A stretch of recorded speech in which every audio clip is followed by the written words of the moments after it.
Pay close attention to this picture you are about to see, because it is real. In 1998, during the first space shuttle mission to the International Space Station, NASA mistakenly took this picture of a strange black object orbiting the Earth. They didn't know what it was. Heck, the rest of the world didn't know what it was, and for a long time, it remained like that. In such, there are still talks of the object still being in space, moving smoothly along Earth's orbit. The only thing we know of this object is its name, the Black Knight satellite, and even the origin of how the name came to be is a mystery, making this object one of the most mysterious things humanity has ever witnessed. The information we have about the Black Knight comes from a bunch of different stories and theories, but we can pinpoint an origin story that begins with the main man himself, Nikola Tesla.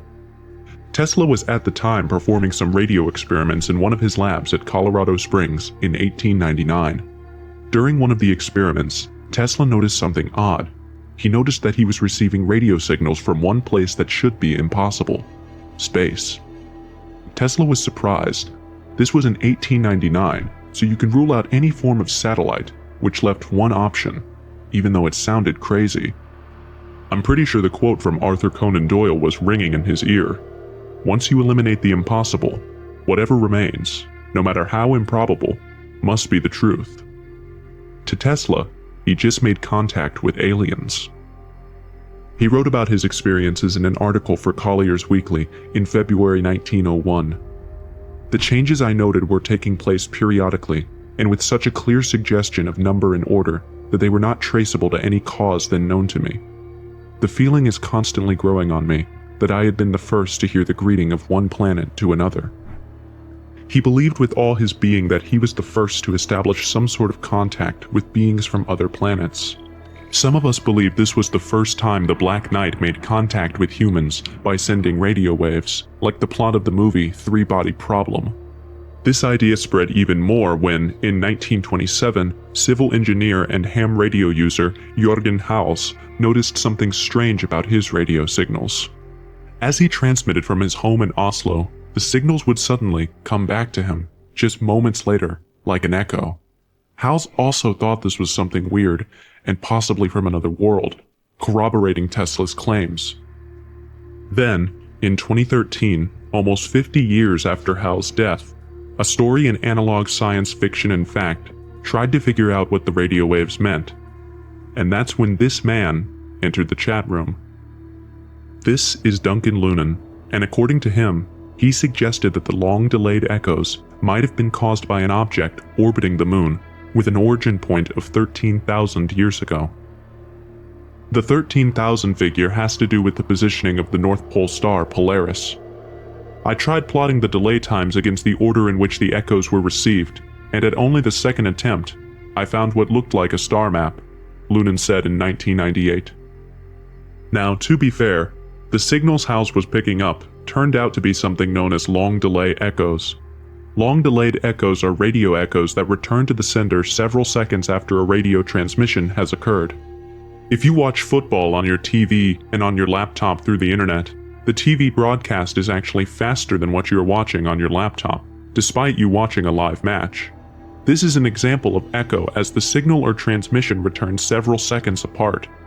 Now, in some cases, the difference is so small that you would hardly notice it, and in some cases, it takes long that you do. The rule of thumb for LDEs is that any delay of longer than 2.7 seconds are considered LDEs. And believe me, it's a whole other story that I don't want to get involved in. But what I was trying to explain was that this was not a fully understood concept back then, and it puzzled a lot of people. Then, in 1954, newspapers like the St. Louis Post-Dispatch and the San Francisco Examiner reported that the US Air Force had found 2 satellites orbiting the Earth. But the crazy thing was, at that time, no country had the technology to launch them. Black Knight seemed to have been found by more than one source, and the US Air Force confirmed this. And even if the US denied it, there were credible sources from other countries that said otherwise. This was the third time this particular object was referenced in 3 different timelines, one in 1899 by Tesla, another in 1927 by Haus and a group of scientists, another in 1954 by the US Air Force, and a new one in 1998 by NASA. So what was this black object that keeps orbiting for all time? By 1960, both the US and the USSR had spacecrafts in orbit, competing in what was known as the space race. But on February 11, 1960, word spread all over the world that someone else had something in orbit as well. Something had been picked up by a radar screen made by the US Navy to find enemy spy satellites, but instead of spy planes, it found something else. It was reported as a dark, tumbling object. It didn't belong to the Americans or the Soviets. The next day, the media had a little more to say about it. It was orbiting about 79 degrees away from the equator, which is not 90 degrees like a correct polar orbit. It also had a very odd orbit, with an apogee of 1,728 kilometers, and a perigee of only 216 kilometers. For those who don't understand, apogee is the point in the moon's orbit where it is farthest from the Earth, while its closest approach is known as perigee. The object also made a complete orbit every 104.5 minutes. Meanwhile, the US Navy was tracking one known casing from an old Discoverer launch.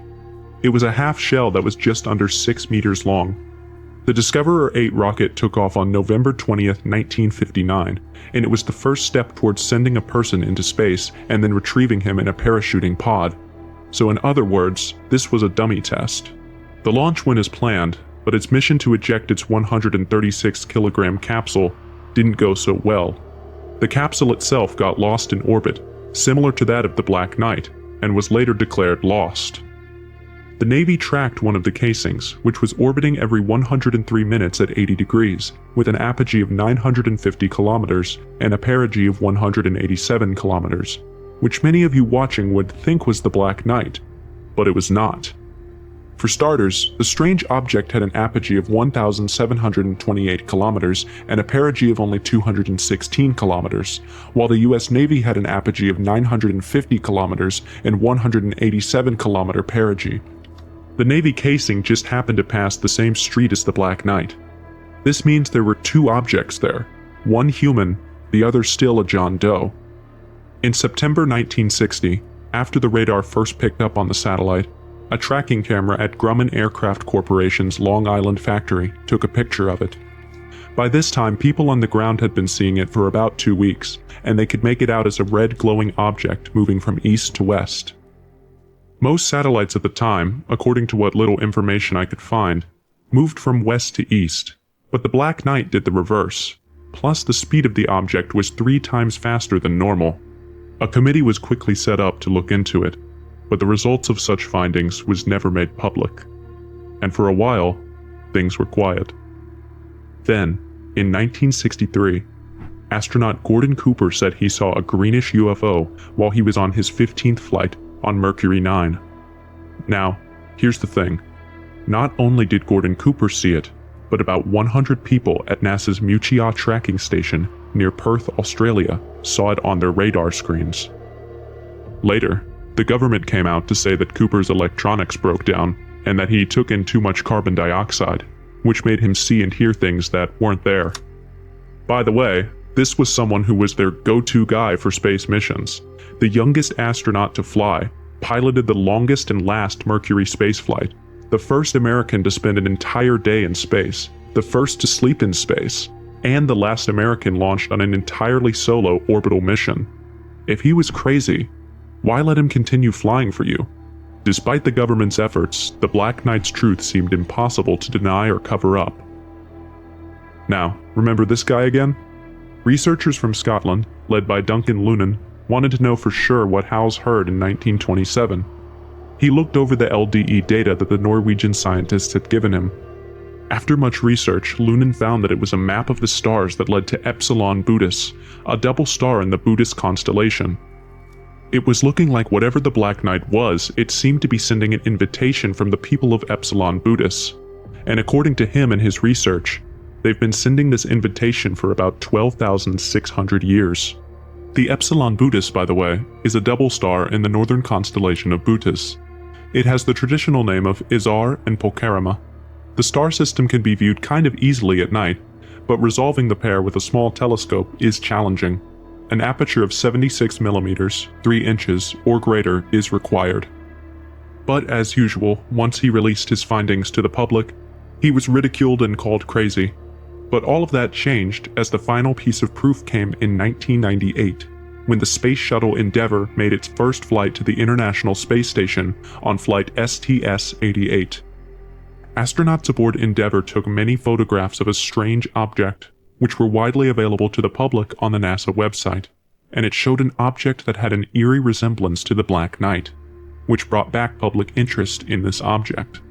Certainly it can't be the same object from 1899 all the way to 1998, but with each passing day and with each deep research conducted by curious minds like you watching this video, it was beginning to look like it was the same object. Now here's the crazy part and what added fuel to the conspiracy. Despite the pictures being made available on the NASA website, the same pictures just disappeared. They reappeared sometime later with new URLs and with different descriptions that said the object captured was all of a sudden. Labeling this object as space junk was a smart move because, to be fair, Earth is surrounded by space junk. We have more than 100,000 pieces of space trash just orbiting Earth as we wait for it to crash land. These junks are made up of broken pieces of rock and equipment that have made their way into our atmosphere and are now stuck in orbit with us. But if it was space junk originally, why delete all the pictures in the first place and re-upload them back? I don't know about you, but that sounds like suspicious behavior to me. And it turns out, this is something NASA does a lot. Quite a few people have come forward to say that NASA regularly changes its photos to remove what I call interesting photobombing, aka UFO sightings, before putting them in the public domain. Back then, all of that editing had to be done by hand. These days, picture editing software like Photoshop does a lot of that for you. And like I said, the fact that those pictures were taken down and re-uploaded with tagline "space junks" makes it hard to believe them. Here's something about NASA that a lot of people don't know. The National Aeronautics and Space Act of 1958, which formed NASA, says that the agency can keep secret information from the public for national security reasons. I can understand the Air Force doing that. I can even understand Instagram doing that to hide trade secrets. But what information does NASA have to keep secret about space for national security reasons? I really don't know. You can help and tell me what you think it is in the comments section. The crazy thing is that people who were alive during the 50s or 60s could testify that no one in the entire world knew what the satellite or object was. That was a fact, no questions about it. Then all of a sudden, anytime you search for the Black Knight, the story somehow gets attached to the 1998 NASA mission, like as if that was ever the first time we saw the object. The propaganda is so good that it has people questioning their reality, saying stuff like, "Did I really see it?" Because it's so crazy how something went from, "What the heck is that?" to, "Oh, that's just a spare part." We all knew it was there, but it was just out of reach, and we had no clue what it actually was or why it was there. The only plausible explanation that was making sense was that this could be of alien origin. Duncan Lunan wrote an article in 1973 for Spaceflight magazine that said people who were studying long-delayed echoes might not have thought about the possibility that the Black Knight came from an alien space probe. At the same time, Lunan said that his study has nothing to do with the Black Knight nonsense, and he is not making any connections between his idea and the Black Knight. But shortly after this, Lunan later admitted that his method wasn't scientific and that he was completely wrong, and he retracted his statement. Now, saying you lied isn't the problem, but the manner in which it was told made people believe Duncan might have retracted his statements due to threats. I don't know how true that is, but I can certainly tell you that NASA has a lot to explain. Like I said, NASA does have a lot to explain. And boy oh boy, they did explain a lot, providing testimonies and proof that all these were just in our heads. When the Discoverer satellites were being launched in 1960, that was the most interesting part of the story. Dudley Sharp, Secretary of the Air Force, told the press that this new unknown object was likely the second case from Discoverer 8. He said it was likely the twin of the known piece they were already following, because it was the right size and in the right place. This was soon proven. The identification was even written about in Time magazine, but it was on the back page, which most people won't see, because a boring explanation is not as interesting as a mystery item. Also, there's a cool side note about the Discoverer program. The CIA was involved with it through a program of their own called Corona. The details of the program were declassified in 1992, and with it showed that the Discoverer rockets weren't really meant to send people into space, but rather to carry Corona spy satellites. Using a polar orbit lets the craft fly all over the Earth's surface, making it possible to photograph, well, everything. This is different from regular semi-equatorial orbits, which can only cover a certain range of latitudes. In those days, there was no way to send digital pictures back to Earth. Instead, film cameras were used, and the film had to be dropped back to Earth to be developed and inspected. The Corona KH-1 camera would come out of orbit and open a parachute. A JC-130 rescue plane would then catch the parachute in the air. So, even the supposed truth the government gave us for Black Knight was a lie and a cover-up for the CIA spy planes. Even though the whole Discoverer program was a lie, the flights and results that were written about in the news at the time were, in fact, true. The only lie was the actual intentions of the Discoverer. As for Gordon Cooper's claims of what he saw from Mercury 9, which all the radio operators agreed with, well, turns out that Cooper himself said that what he saw was nothing. But don't get the wrong idea. Gordon Cooper said he saw a lot of UFOs while he was flying. He remains adamant about a fleet of UFOs that he says flew overhead while he was stationed in Germany. But when it comes to the Mercury 9 story of him seeing aliens, he strongly says it is a complete fabrication by UFO authors and it never happened. He also showed all the transcripts, even the ones he wrote himself, as proof that nothing like that happened during his flight. Now, we are only left with Endeavour's STS-88 mission and its amazing viral pictures. According to NASA, it turns out the mystery object in the famous 1998 picture was nothing more than a thermal blanket that got lost and drifted away. NASA mission STS-88 was the first mission from the United States that started the construction of the International Space Station. Since Russia already had the Zarya module in space, this mission's job was to link it to the American Unity module. The mission's goals were met by the crew, who put up handrails and tested a safety device that would keep passengers from drifting into space if they lost their attachment. But there were some problems along the way. The modules weren't quite lined up right the first time, so when the shuttle's robotic arm let go to try again, a few things floated away, including the thermal blanket covering, which is what the photo's mysterious picture seems to be. They even provided the color of the blanket as silver on one side and black on the other. It was crumpled and formed an odd shape. If you didn't know what to expect, the average person would have no clue what it was. But unfortunately for the story, and luckily for the astronauts, it wasn't an alien spacecraft, but space junk. As for Tesla, it is true that he did indeed pick up radio signals in 1899 from space. But what he picked up is what astronomists call pulsars. They were not known back then, and were officially discovered in 1968. So during Tesla's time, he thought he was communicating with intelligent messages that couldn't be deciphered, but it was nothing more than a super dense, rapidly moving star corpse. As for the Norwegian scientists, once again, they did receive LDE radio reflections, but no one knows what caused them yet, just like they didn't know back then. We now have 5 likely causes for LDEs. Any or all of them could be to blame for some of them, and they most likely have to do with strange things happening in the Earth's ionosphere.